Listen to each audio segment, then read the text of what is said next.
Onion வச்சு ஒரு breakfast recipe தான் பார்க்க போகிறோங்க.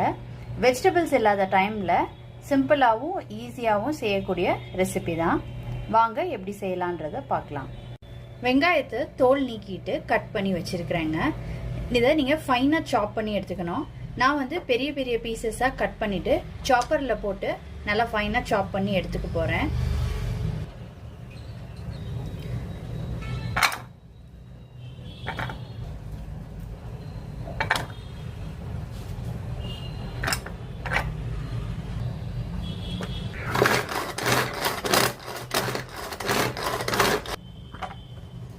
இந்த மாதிரி ஃபைனாக சாப் பண்ணி எடுத்துக்கிட்டாச்சு. இதே மாதிரி மற்றதையும் சாப் பண்ணி எடுத்துக்கலாம். இதில் கொஞ்சம் மல்லித்தலையும் சேர்த்து இது பண்ணிக்கலாம், சாப் பண்ணிக்கலாங்க.